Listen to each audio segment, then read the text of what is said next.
এবার আমরা দেখব যে গ্রিফেন গুড, সেই গ্রিফেন গুডের জন্য কিভাবে আমরা ডিম্যান্ড কার্ভ ড্র করতে পারি বাই ইউজিং প্রাইস এফেক্ট। ঠিক আছে, তো আমরা নর্মাল গুডের জন্য কিভাবে ডিম্যান্ড কার্ভ আঁকা যায় বাই ইউজিং প্রাইস এফেক্ট সেটা প্রিভিয়াস ক্লাসে ডিসকাস করেছি।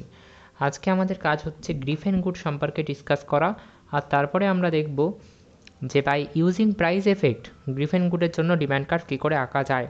তার আগে তোমাদেরকে একটুখানি গ্রিফেন গুড সম্পর্কে আইডিয়া দিই। গ্রিফেন গুড হচ্ছে সেই টাইপের গুড যার প্রাইস যদি কমে যায়, আমরা কোয়ালিটি নিয়ে ডাউট করি, আমরা এই গুডগুলোর কোয়ালিটি নিয়ে ডাউট করি। যেমন আমাদের পাড়ায় ধরো কেউ কচুরি বিক্রি করছে, তো কচুরির দাম কত? কচুরির দাম 4 টাকা, 5 টাকা, 6 টাকা হতে পারে। তো সে কী করছে? সে 50 পয়সায় কচুরি বিক্রি করছে। সে বলছে পার পিস কচুরি 50 পয়সা। এবার স্বাভাবিকভাবেই কেউ কিনতে চাইবে না, সবাই সন্দেহ করবে যে না জানি কোন ময়দা ব্যবহার করেছে, না জানি কোন তেলে ভাজছে, সবাই কী করবে? সন্দেহ করতে শুরু করবে, তো সবাই ওটা কিনবে না। তো এই টাইপের প্রোডাক্ট যার দাম যদি খুব কমে যায়, কোনো প্রোডাক্ট যার দাম কমে গেলে মানুষ কোয়ালিটি নিয়ে ডাউট করতে শুরু করে, সেই টাইপের প্রোডাক্টকে আমরা কি বলি? গ্রিফেন গুড। তাহলে ধরো কেউ আলুর দাম হঠাৎ করে খুব কমে গিয়ে হয়তো 2 টাকা, 2 রুপিস পার কিলো হয়ে গেল। আমরা কিন্তু এখন আলুর কোয়ালিটি নিয়েও ডাউট করা স্টার্ট করব, আমরা ওটা কিনবো না। চিকেনটার এক্সাম্পলও দিতে পারি আমি এখানে। করোনার সময় কী হয়েছিল? কোভিডের সময় চিকেনের প্রাইস 30 রুপিস পার কিলো হয়ে গেছিলো, খুব কমে গেছিলো। তো আমরা ওর কোয়ালিটি নিয়ে ডাউট করছিলাম যে চিকেনের মধ্যে হয়তো বার্ড ফ্লু আছে, তাই দাম কমিয়ে দিয়েছে, তো আমরা ওটা আর কিনছিলাম না because of the doubt of the quality. তাহলে এই টাইপের গুড, যে গুডগুলোর প্রাইস যদি খুব কমে যায়, আমরা ডাউট করতে শুরু করি কোয়ালিটি নিয়ে। অ্যান্ড কোয়ালিটি নিয়ে ডাউট করলে কী হয়? জিনিসটা কেনা কমিয়ে দিই, তাহলে ডিম্যান্ড কী হয়? ডিম্যান্ডও কমে যায়। তাহলে গ্রিফেন গুডের ক্ষেত্রে দেখা যাচ্ছে কি প্রাইস কমে গেলে ডিম্যান্ড কমে যাচ্ছে, আবার উল্টো দিক থেকেও যদি তোমরা দেখো প্রাইস বেড়ে গেলে ডিম্যান্ড বেড়ে যাচ্ছে। তাহলে ডিম্যান্ডেড আর প্রাইসের মধ্যে কী রিলেশনশিপ? প্রাইস আর ডিম্যান্ডের মধ্যে কী রিলেশনশিপ? Positive relationship. কিন্তু এটা ল অফ ডিম্যান্ডে আমরা কি পড়েছি? প্রাইস বাড়লে ডিম্যান্ড কমে, প্রাইস কমলে ডিম্যান্ড বাড়ে। এখানে তো হচ্ছে না ওরকম কিছু, এখানে তো উল্টো হচ্ছে, প্রাইস বাড়লে ডিম্যান্ড বাড়ছে, প্রাইস কমলে ডিম্যান্ড কমছে, কোনো নেগেটিভ রিলেশনশিপ নেই, প্রাইস আর ডিম্যান্ডের মধ্যে নেগেটিভ রিলেশনশিপ নেই। তাহলে গ্রিফেন গুডের ডিম্যান্ড কার্ভ কীরকম দেখতে হবে?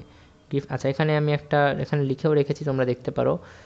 If price of this good increases we will consume less because we will doubt the quality. এবার আমরা দেখবো যে গ্রিফেন গুডের ডিম্যান্ড কার্ভ কীরকম হবে।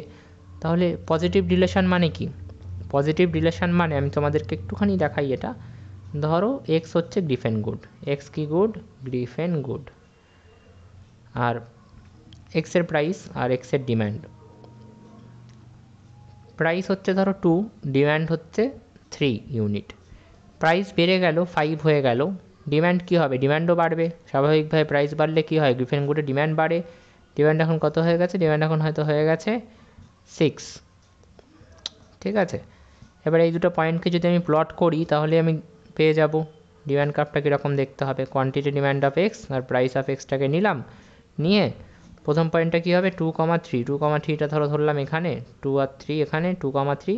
পরের পয়েন্টটা কী হবে? 5,6, 5টা ধরলাম এখানে, 6টা ধরলাম এখানে, তাহলে 5,6 এখানে হবে। দুটো পয়েন্টকে কানেক্ট করলে ডিম্যান্ড কার্ভ যেটা আসছে এটা কিন্তু আপওয়ার্ড স্লোপিং ডিম্যান্ড কার্ভ, অর্থাৎ এর স্লোপটা কিন্তু উপরের দিকে আপওয়ার্ড স্লোপিং বা positively slope demand curve. Normally যেরকম ডিম্যান্ড কার্ভ হয় ডাউনওয়ার্ড স্লোপিং এরকম, সেটা কিন্তু এটা হচ্ছে না, কারণ এটা ল অফ ডিম্যান্ডকে হোল্ড করছে না। নর্মালি ডিম্যান্ড কার্ভ ওরকম কখন হয়? যখন ল অফ ডিম্যান্ডকে হোল্ড করে তখন হয়, যখন প্রাইস আর ডিম্যান্ডের মধ্যে নেগেটিভ রিলেশন থাকে। এবার এই ডিম্যান্ড কার্ভটা এইভাবেও এঁকে দেওয়া যেত, কিন্তু আমরা এভাবে আঁকবো না। আমরা এটা কী ইউজ করে আঁকবো? আমরা এটা আঁকবো হচ্ছে প্রাইস এফেক্ট ইউজ করে। প্রাইস এফেক্টের কনসেপ্টকে কাজে লাগিয়ে আমরা এই ডিম্যান্ড কার্ভটা আঁকার চেষ্টা করব। ঠিক আছে, তো তার জন্য আমরা আগের ভিডিওগুলো যদি তোমাদের দেখা থাকে এটা বুঝতে তোমাদের খুব একটা অসুবিধা হবে না। আমি ধরে নিলাম যে এক্স হচ্ছে গ্রিফেন good.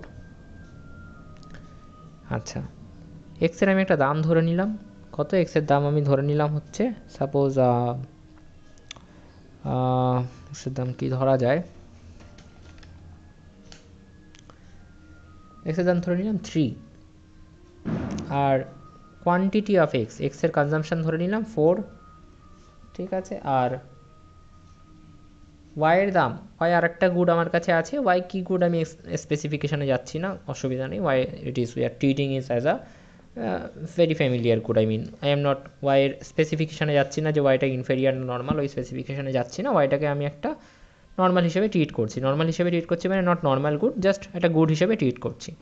Okay, P of Y, price of Y ধরলাম 2, আর ওয়াইয়ের ডিম্যান্ডও ধরলাম হচ্ছে 2। ঠিক আছে, তো এইভাবে হলো এটা।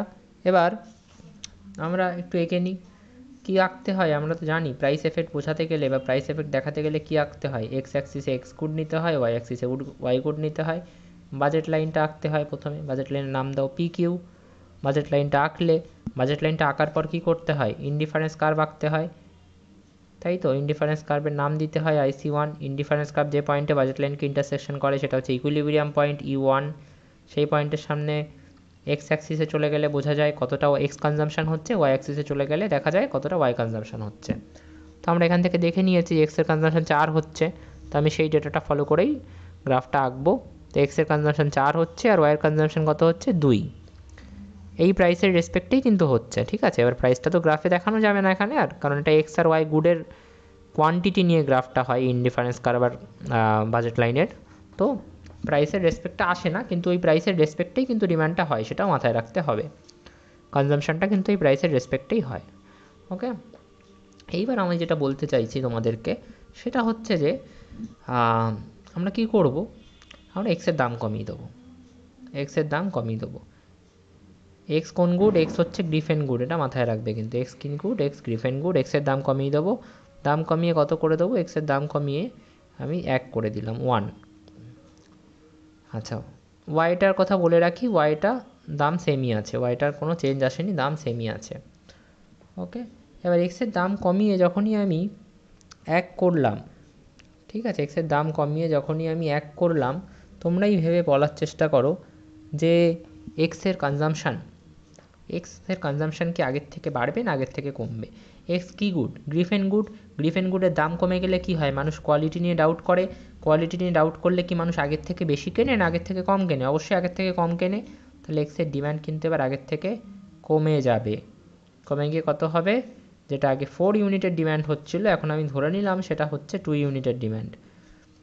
এবার মানুষ গ্রিফেন গুড আর কিনছে না, দাম কমিয়ে দিয়েছে, দাম কমে গেছে বলে ডাউট হচ্ছে কোয়ালিটি নিয়ে, তো মানুষ গ্রিফেন গুড আর কিনতে চাইছে না, তাহলে কোন গুড কিনবে, ওটার বদলে তাহলে কোন গুড কিনবে, ওয়াই গুডটা বেশি করে কিনবে, তাহলে ওয়াইয়ের ডিমান্ড কি হবে, বাড়বে। আগে যেটা 2 ছিল এখন হয়তো ওটা হয়ে গেল 3 হলো।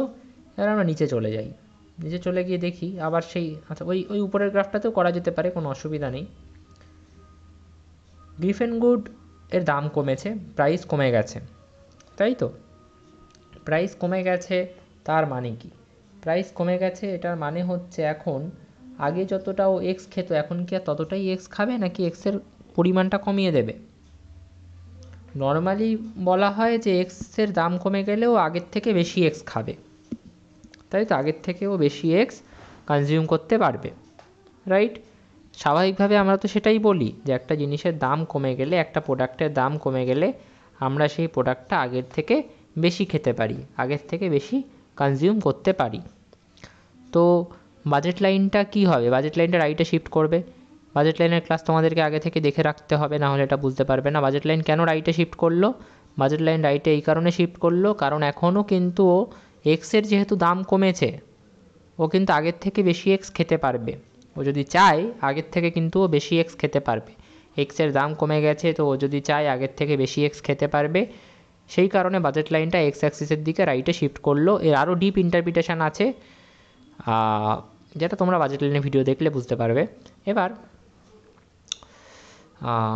আমার যেটা পয়েন্ট সেটা হচ্ছে যে ভালো করে ভাবো, বাজেট ইনডিফারেন্স কার্ভটা কি এই পয়েন্ট দিয়ে যাবে, এই পয়েন্ট দিয়ে যদি ইনডিফারেন্স কার্ভ যায়, ধরো এই পয়েন্ট দিয়ে ইনডিফারেন্স কার্ভ গেছে, তাহলে ওয়াইয়ের কনজাম্পশান কী হচ্ছে, ওয়াইয়ের কনজাম্পশান সেম থাকছে, আগে যেটা ছিল 2 ইউনিট এখনও তাই থাকছে, এক্সের কনজাম্পশান বাড়ছে, কিন্তু এক্সের কনজাম্পশান কি বাড়ার কথা, এক্সের কনজাম্পশান, এক্স তো গ্রিফেন গুড, দাম কমে গেলে মানুষ কোয়ালিটি নিয়ে ডাউট করবে, তাহলে এক্সের কনজাম্পশান কি বাড়ার কথা না কমার কথা, 4 থেকে 2 হয়ে গেছে তো কমার কথা, তাহলে ইনডিফারেন্স কার্ভ কি ওই পয়েন্ট দিয়ে যাবে? কোনো দিনই কিন্তু ইনডিফারেন্স কার্ভ ওই পয়েন্ট দিয়ে যাবে না। বোঝা গেল? তাহলে ইনডিফারেন্স কার্ভ কি নিচ দিয়ে যাবে? যত এই পয়েন্ট দিয়েও যদি যায় তাহলেও তো এক্সের কনজামশন হিসেব মতো বাড়ছে, এক্সের কনজামশন বাড়ছে, ওয়াইয়ের কমছে, সেটাও তো না। তাহলে নিচের কোনো পয়েন্ট দিয়ে যেতে পারে না, ইনডিফারেন্স কার্ভ এই নিচের কোনো পয়েন্ট দিয়ে যেতে পারে না। তাহলে ইনডিফারেন্স কার্ভ কোথা দিয়ে যাবে? ইনডিফারেন্স কার্ভ এরকম একটা জায়গা দিয়ে ধরো যাচ্ছে, উপরের এরকম একটা পয়েন্ট দিয়ে যাচ্ছে। এটা আমার নতুন IC 2, এটা আমার ইকুইলিব্রিয়াম পয়েন্ট E2। এই পয়েন্টের সামনে এবার দেখো মজার ব্যাপারটা, এক্সের কনজামশান কমেছে, ওয়াইয়ের কনজামশান বেড়েছে, ঠিক যেরকম আমাদের হওয়া উচিত, যেরকম আমাদের ডেটা বলছে সেরকম হওয়া উচিত, সেরকমই হচ্ছে। ওয়াইয়ের কনজামশান কত হয়েছে এবার? ওয়াইয়ের কনজামশান আগে 2 ছিল, এখন দেখো বেড়ে 3 হয়ে গেছে, ডেটা থেকেও সেটা দেখতে পাচ্ছি। এক্সের কনজামশান কত হয়েছে? আগে ছিল 4, ডেটা থেকেও দেখতে পেয়েছি কমে 2 হয়েছে, না কমে, হ্যাঁ 2 হয়েছে, টেবিল থেকেও এই গ্রাফ থেকেও দেখতে পাচ্ছি কমে 2 হয়ে গেল, হলো।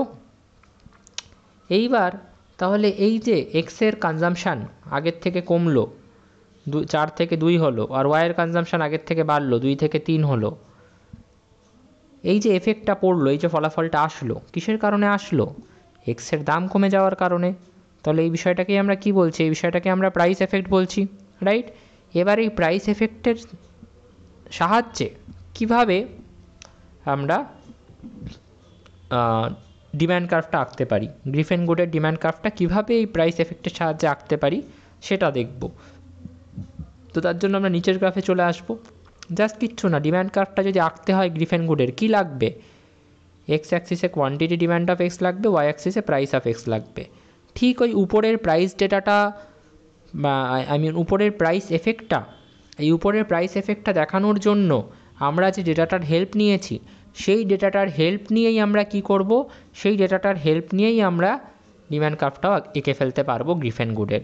তো সেই ডেটা অনুযায়ী আমার কাছে এক্সের প্রাইস আছে, কোয়ান্টিটি ডিম্যান্ড আছে, প্রাইস কমে গিয়ে কত হলো, তখন কোয়ান্টিটি ডিম্যান্ড কত সেটা আছে। তাহলে আমি জাস্ট সেটাই লিখব, লিখলেই আমার কাজ হয়ে যাবে। প্রথমে কি লিখব? প্রাইস অফ এক্স, তারপরে লিখব quantity demand of x. Price of x কত? প্রাইস অফ এক্স প্রথমে ছিল, দেখে নিই একবার, 3, 4 আর 1, 2। প্রাইস অফ এক্স যখন 3 ছিল, কোয়ান্টিটি ডিম্যান্ড অফ এক্স ছিল 4, প্রাইস অফ এক্স কমে গেল 2, আর কোয়ান্টিটি ডিম্যান্ড অফ এক্সও কী হলো? কোয়ান্টিটি ডিম্যান্ড অফ এক্সও কমে গিয়ে হয়ে গেল, না প্রাইস অফ এক্স কমে গিয়ে 1 হয়েছে, সরি, প্রাইস অফ এক্স কমে গিয়ে 1 হয়েছে, কোয়ান্টিটি ডিম্যান্ড অফ এক্সও কমে গিয়ে 2 হয়ে গেছে।